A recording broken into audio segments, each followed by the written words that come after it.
Hello. In this video, we will be talking about the use of be. Be एक ऐसा helping verb है जिसके लिए बहुत सारे बच्चों को कंफ्यूजन होती है। बिन जो उसका थर्ड फॉर्म है, बहुत सारे बच्चों को ना बोलना आ रहा है, ना लिखना आ रहा है, ना बताना आ रहा है। बी डबल ई एन जो उसका पास्ट पार्टिसिपल फॉर्म है। सबसे पहले बी का मतलब क्या, अगर हम नॉर्मल लैंग्वेज में समझे तो बी का मतलब है किसी चीज का होना है। तो वो क्या है, वो बी है। बी, हम कहते हैं टू बी और नॉट टू बी, हो ऐसा या ना हो, करे या ना करे। तो सबसे पहले इस चीज को समझने के लिए बहुत आसानी से पहले उसका एक बेसिक डिफरेंस समझ लेते हैं, जो डिफरेंस है वो है टू डू में और टू बी में। टू डू क्या होता है, जब हम कोई काम करते हैं, और टू बी क्या होता है, जब कुछ होता है। टू डू के लिए जो टू डू है वो एक ट्रांजिटिव वर्ब है। ट्रांजिटिव वर्ब्स वो वर्ब्स होते हैं जहां पे हमें किसी भी ऑब्जेक्ट की जरूरत पड़ती है। For example, she pulled a chair. She pulled a chair, तो अब हमें चेयर की जरूरत है एज अ ऑब्जेक्ट, हमें बोलना पड़ेगा। अगर मैं बोलूंगी शी पुल्ड, तो सामने वाला कहेगा पुल्ड क्या? Pulled chain, chair, what. और उसी तरह से कुछ हमारे वर्ब्स होते हैं जिन्हें हम बोलते हैं इंट्रांजिटिव वर्ब्स। इंट्रांजिटिव वर्ब्स में हमें ऑब्जेक्ट की जरूरत नहीं पड़ती। फॉर एग्जाम्पल, अगर मैं कहूँ शी क्राइड, शी लाफ्ड, तो हम ये नहीं कहेंगे कि उसने हंसी हंसी या उसने आंसू रोए। ठीक है, so we don't need any object there, we just need the verb कि क्या काम हुआ है। तो पहले तो ये डिफरेंस है टू डू में और टू बी में, जो कि ट्रांजिटिव और इंट्रांजिटिव वर्ब को भी हमें समझाता है। अब जो दूसरा एरर जो बहुत सारी नोटबुक्स में होता है, जो बहुत सारे बच्चों को जहाँ कंफ्यूजन होती है, बच्चे कहते हैं कि हमें नहीं पता कि बी कहाँ लगता है। सबसे पहले हमें एक चीज समझनी पड़ेगी। किसी भी लैंग्वेज में जब हम बात करते हैं, हम दो तरह की चीजें बताते हैं। एक तो एक्शन वर्ड्स की काम क्या हुआ, और दूसरा किसी चीज की स्टेट क्या थी। अगर हम एक्शन क्या हुआ की बात करते हैं कि हम क्या काम कर रहे हैं, तो हम हमें वहां पे वर्ब्स लगाने पड़ते हैं, है ना। और वो वर्ब्स कैसे होते हैं हमारे, अगर हम कहें to do something, to eat, है ना, ये सारे हम क्या है, ये हमारे कुछ ना कुछ हम काम कर रहे हैं। दूसरा क्या होता है, हमारी एक अवस्था होती है, हमारी एक स्टेट होती है कि हम कैसे थे। For example, I am happy, मेरी स्टेट क्या है, मैं खुश हूं।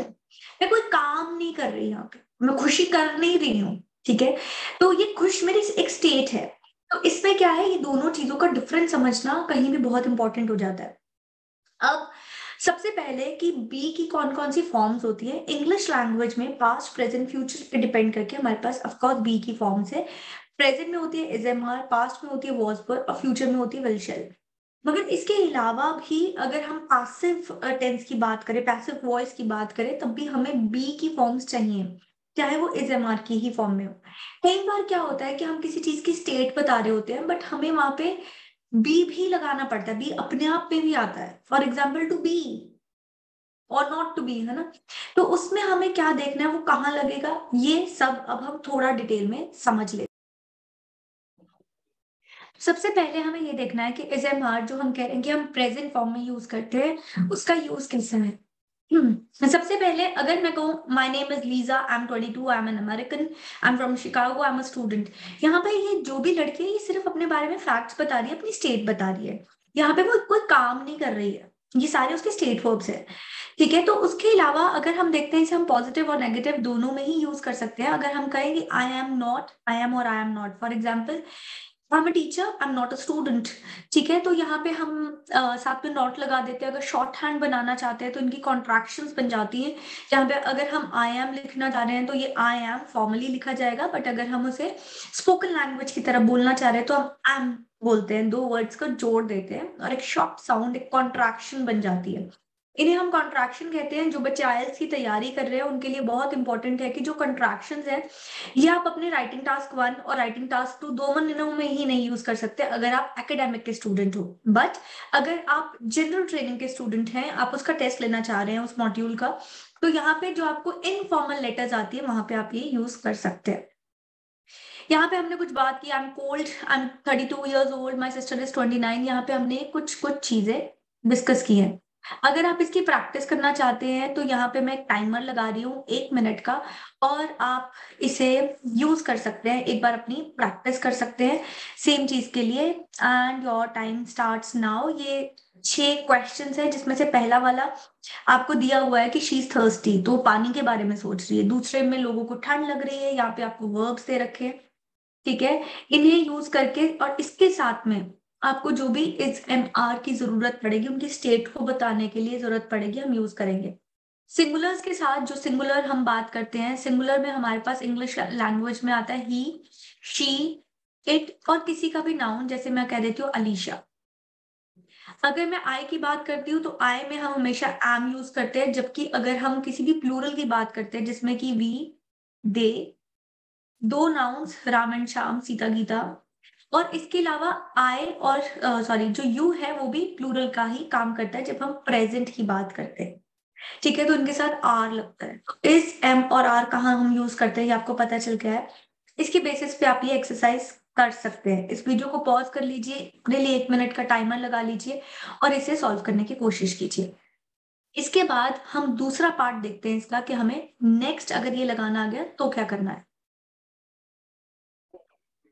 एक बार आपने ये वाला लगा लिया, आपको एसएमआर लगाना आ गया, तो हमें ये भी पता होना चाहिए कि पास्ट के लिए हमें वॉज वर्ड की जरूरत पड़ती है। अगर हम सिंगुलर एंटिटी की बात कर रहे हैं तो हम वॉज लिखेंगे, जबकि अगर हम प्लूरल एंटिटी की बात कर रहे हैं तो हम वर यूज करते हैं।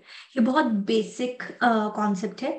जैसे कि ये लास्ट नाइट की बात कर रहे हैं और अभी की बात कर रहे हैं। लास्ट नाइट, ये जो भी इंसान है ये सो रहा था, अभी ये काम कर रहा है। तो Robert is at work at midnight, last night he wasn't at work, of course वो सो रहा था, right. So he was in bed, he was sleep. तो यहाँ पे ये उसकी स्टेट थी that he was in bed.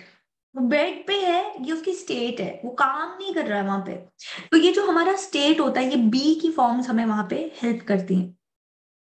इसमें फिर से हमारे पास पॉजिटिव नेगेटिव है। वॉज का वॉजेंट नेगेटिव बनेगा, वर का वर्ंट बनेगा।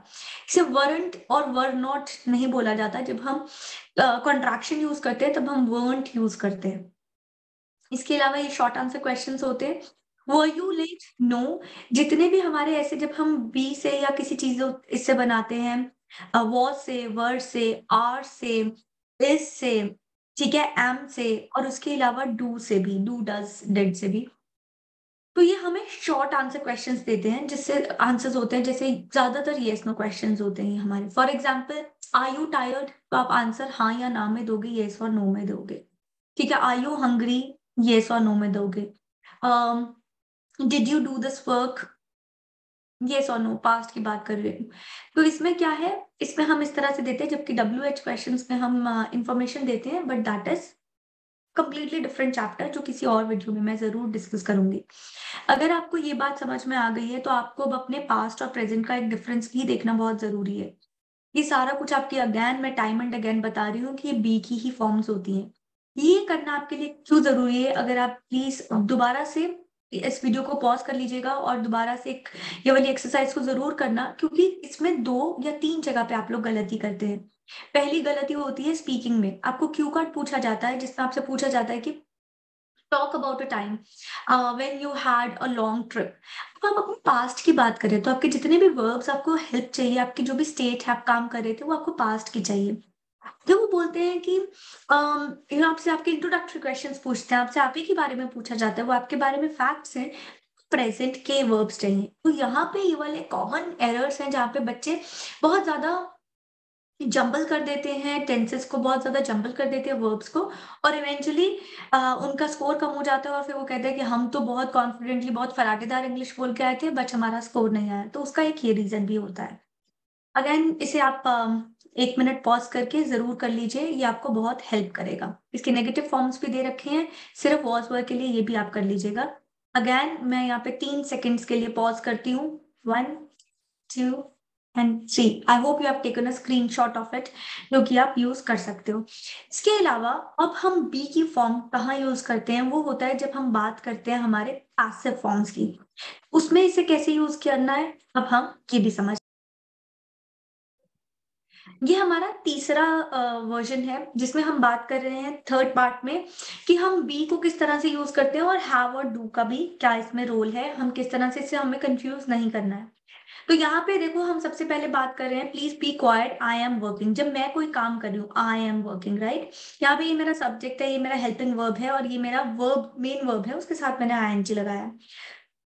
तो यहाँ पे ये काम मैं कर रही हूँ, मेरे द्वारा नहीं किया जा रहा, just I am taking the responsibility की मैं कर रही हूँ, है ना। It is not training, so if it isn't raining तो क्या हो रहा है, that this is something that is happening on its own, कोई और नहीं उसे कर रहा, कोई और बैठ के बारिश नहीं कर रहा बारिश के बिहाफ पे। What are you doing this evening, आप क्या कर रहे हो, आपसे कोई कोई काम करा नहीं रहा है। तो जब हम डायरेक्टली स्टेट करते हैं तो हम बी की फॉर्म इज एम आर में इसी तरह से यूज करते हैं। अगर हम पास्ट की बात करते हैं, हमने अभी डिस्कस किया कि हम वॉज पर यूज करते हैं। अगर कंटिन्यूअस बनाना हो तो टेंसेस पे मैं अलग से वीडियोस डालूंगी कि इन दोनों में डिफरेंस क्या है, वो एक कंप्लीट डिफरेंट चैप्टर है। यहाँ पे आ जाता है कि हम बी की फॉर्म्स के साथ एक और वर्ब कहाँ यूज करते हैं, और वो भी उसका पास्ट पार्टिसिपल। इसे हम पैसिव स्ट्रक्चर्स कहते हैं। पैसिव में होता क्या है, जब हमारा जो डूअर है, जो इंसान काम कर रहा है, या तो वो अनइम्पॉर्टेंट है, भाई हमें कोई फर्क नहीं पड़ता ये काम किसने किया, या फिर वो अननोन है, हमें पता ही नहीं है ये काम किसने किया। इसमें मैं हमेशा दो सेम एग्जांपल्स देती हूँ, यहाँ पे भी इसे एक्सप्लेन करने के लिए दे रही हूँ। पहला एग्जाम्पल है कि मान लो ये एक वास है, ये वास टूट गया। अगर ये वास मेरे भाई से टूटा तो मैं कहूंगी कि मोहित हैज ब्रोकन दिस वास, है ना। और दिस वास इज ब्रोकन बाय मोहित, मतलब मैं उसको बल्कि डायरेक्टली कह रही हूँ कि मोहित हैज डन दिस थिंग, मैं उसे पूरा का पूरा ब्लेम दे रही हूँ। बट अगर वो मुझसे टूटा होता तो मैं शायद कह देती द वास इज ब्रोकन। ठीक है, टूट गया, ये तो टूटा हुआ है। टूटा हुआ है, किसने तोड़ा हमें नहीं पता, कैसे टूटा हमें नहीं पता, हम कोई डिटेल्स नहीं दे रहे, हम किसी डूअर की तरफ नहीं जा रहे हैं, उस तरफ जा ही नहीं रहे हैं कि ये काम किसने किया है। जैसे कि आप सबने अपने स्कूल्स में जरूर सुना होगा, the school will remain closed. Will remain closed, will भी है, ईडी भी है। तो बहुत सारे बच्चे कंफ्यूज हो जाते हैं कि ये क्या दो दो चीजें कैसे लग रही हैं। तो ये हमारा पैसिव है कि स्कूल बंद रहेगा। अब उसे गेट को लॉक करने कौन आएगा, प्रिंसिपल मैम खुद आएंगी, कोई क्लार्क आएगा, कोई टीचर आएगी, हु विल कम। ये हमें अनइम्पोर्टेंट है, हमें कोई फर्क नहीं पड़ता कि कौन ये करेगा। तीसरा पॉइंट यहाँ पे ये भी हो जाता है, अगर आप में से किसी ने गब्बर मूवी देखी है तो इसको हम गब्बर मूवी से भी कंपेयर कर सकते हैं, जब वो कहता है कि मैं आऊंगा और आके यहाँ पे सील वाला लॉक लगा के जाऊंगा। यहाँ पे वो खुद रिस्पॉन्सिबिलिटी ले रहा है, ये पूरा कंप्लीटली एक्टिव सेंटेंस है जहाँ पे वो कह रहा है कि गब्बर ही आएगा और गब्बर ही ये काम करेगा। बट हमारे स्कूल्स में कौन जाके छुट्टी वाले दिन लॉक लगाता है, हमें नहीं पता। हमें या तो वो अनइम्पोर्टेंट है या अननोन है, कोई फर्क ही नहीं है। ठीक है, तो उसके बाद क्या है, यहाँ पे है the room is cleaned every day. यहाँ पे हमने अपना बी की फॉर्म प्रेजेंट में यूज की, और साथ में वर्ब का थर्ड फॉर्म, जैसे कि मैं बार बार कह रही हूँ कि हम लैंग्वेज में past participle form of verb कहते हैं, वो यूज किया। इससे फर्क क्या पड़ा, यहाँ पे हम ये कह रहे हैं कि ये कमरा रोज साफ होता है। अब अगेन हमें नहीं फर्क पड़ता कि कोई हाउस हेल्प आती है वो इसे क्लीन करके जाती है, जो हाउस ओनर है वो उसे क्लीन करती है। जो इम्पोर्टेंट पार्ट है वो ये है कि कमरा रोज साफ होता है। I am never invited to parties, मुझे पार्टीज में नहीं बुलाया जाता। ये फर्क नहीं पड़ता कि मेरे रिश्तेदारों की पार्टी है या मेरे फ्रेंड्स की पार्टी है, कोई भी अननोन कोई और पार्टी है, तो यहाँ पे वो फर्क नहीं पड़ता। इंपॉर्टेंट पॉइंट ये है कि मुझे बुलाया नहीं जाता। तीसरा, oranges are imported into Britain.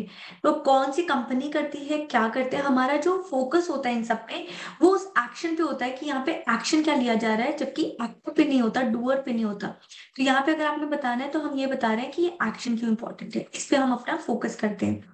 इसके अलावा जब हम इसका सेम ही पास्ट में बन जाता है कि कमरा साफ किया जाता था, कौन करता था हमें नहीं पता, यहाँ पे कुछ चेंज नहीं हुआ, सिर्फ बी की पास्ट फॉर्म लग गई जिसने ये बता दिया कि अब हम पास्ट की बात कर रहे हैं, है ना, यहाँ पे सब तरफ। नेक्स्ट है, कहते हैं हम हैज हैव कहाँ यूज करते हैं, अब फिर से थर्ड फॉर्म के साथ। अगर मैंने हैज हैव लगा दिया और साथ में थर्ड फॉर्म ऑफ वर्ब लगा दिया, अब मैं पैसिव की तो बात ही नहीं कर रही, अब तो मेरा जो सेंटेंस है वो प्रेजेंट परफेक्ट में कन्वर्ट हो गया है कि एक्शन पूरा हो चुका है। या तो ये पास्ट में पूरा हुआ था, इसका इम्पैक्ट प्रेजेंट पे पड़ रहा है, या फिर ये पास्ट के किसी अननोन टाइम में हुआ था जिसका हमें नहीं पता, या फिर वो पास्ट में बहुत रीसेंट पास्ट में हुआ है जिसका फिर से इम्पैक्ट मेरे प्रेजेंट पे पड़ रहा है। तो हम यहाँ पे यूज करते हैं। फॉर एग्जाम्पल, अगर मैं कहूँ कि I have cleaned my room, मैंने ये कमरा साफ किया है, पहली बात तो मैंने यहाँ पे सब्जेक्ट पे फोकस किया कि मैंने किया है ना, ऑब्जेक्ट पे फोकस नहीं किया। हैव क्लीन्ड कर लिया है, तो अगर आप अभी कमरे को देखोगे तो वो कमरा साफ होगा। Tom has lost his passport, Tom ने पासपोर्ट खो दिया है। अब हो सकता है सुबह खोया हो सकता है 10 दिन पहले खोया हो, एक्शन पास्ट में हुआ बट उसका इम्पैक्ट उसके प्रेजेंट पे पड़ रहा है। तो यहाँ पे जो ये हमारा स्ट्रक्चर है, जब हम हैज हैव लगा के थर्ड फॉर्म ऑफ वर्ब लगाते हैं, तब तो ये काम ही, ये तो सेंटेंस फॉर्म ही दूसरा हो जाता है। तीसरा, कुछ बच्चे कह देते मैम हमने यहाँ डू क्यों नहीं यूज किया। ये मैं जरूर बता देती हूँ कि यहाँ पे हमारे पास दो चीजें होती हैं। एक होता है टू डू, मैंने ये वीडियो की शुरुआत में भी बताया था, एक होता है टू बी। जो टू बी होता है इसे हम इंट्रांजिटिव कहते हैं। मैं दोबारा से बता रही हूँ, इंट्रांजिटिव वर्ब बोलते हैं, इसे हम ट्रांजिटिव बोलते हैं। ट्रांजिटिव का मतलब है कि मुझे यहाँ पे इसके लिए एक ऑब्जेक्ट चाहिए, जबकि यहाँ पे मुझे कोई ऑब्जेक्ट नहीं चाहिए। ठीक है, यहाँ पे मैं सीधा सीधा स्टार्ट करती हूँ। For example, I don't like T. अगर मैं इसे बोलूँ आई डोंट लाइक वॉट, है ना। Chris doesn't go out very often, अगर मैं बोल देती हूँ क्रिस डजंट, आगे क्या आपको उसके आगे भी कुछ चाहिए। ठीक है, तो यहाँ पे क्या है, बट जब हम इसकी बात करते हैं, ये मैं पहले भी बहुत सारे वीडियोस में बता चुकी हूँ, इस पे मैंने रील भी डाल रखी है कि डू जब आ जाता है या डज आ जाता है या डिड आ जाता है, तो उसके साथ हमेशा हमेशा हमेशा हमारा सिर्फ base form of verb use होता है और कोई फॉर्म ऑफ वर्ब यूज नहीं होती। ठीक है, आप यहाँ पे यहाँ पे यहाँ पे। ठीक है, तो इसको भी एरर, ये वाला एरर भी आपको अवॉइड करना है। इसके बेसिस पे आपको यहाँ पे एक एक्सरसाइज दे रखी है, इसे आप लोग सॉल्व कर सकते हैं। मैं 3-3 सेकंड के लिए वेट करूंगी। आई वुड लाइक कि आप लोग अपना स्क्रीनशॉट ले लीजिए ताकि आप उसे बाद में बैठ के प्रैक्टिस कर सकें। ये जो बुक मैं यूज कर रही हूँ, ये एक कैम्ब्रिज की एक किताब है, इसका नाम रेमंड मर्फी है। मैं अपनी क्लास में हर बच्चे को कहती हूँ, ये बहुत आसानी से अमेजोन पे या किसी भी ओपन मार्केट में आपको मिल जाती है। इसके दो वर्जन आते हैं, एक आता है इंग्लिश ग्रामर एंड न्यूज और एक ही आता है बेसिक वर्जन। यहाँ पे हम इसके बेसिक वर्जन की जो एसेंशियल ग्रामर एंड न्यूज है उसकी बात कर रहे हैं। इसे आप अगर आपको लगता है आपकी इंग्लिश वीक है तो आप इसे बार बार थोड़ा रिवाइज कर सकते हैं, यहाँ से आप देख सकते हैं। So thank you so much. I hope आज आप लोगों को इसमें से काफी चीजें समझ में आ गई होंगी। इसके अलावा अगर आपको कुछ भी डाउट्स हैं, बहुत बेसिक लेवल के डाउट्स हैं, जो आपको लगता है कि आप अब अपनी आइल्स की जर्नी तो स्टार्ट कर चुके हैं या अपनी लैंग्वेज इंप्रूवमेंट की जर्नी स्टार्ट कर चुके हैं, बट आपको अभी भी कुछ कुछ जगह पे डाउट्स हैं, तो प्लीज पोस्ट कीजिए कॉमेंट सेक्शन में, ताकि मैं इसे उन पे भी वीडियो बना के डाल सकूं और आप बहुत सारी चीजें अपनी तैयारी के साथ साथ बहुत इजीली और क्विकली सीख पाए। May God bless you all. Keep loving, keep sharing. May we all be prosperous in this upcoming year. Take care. Bye.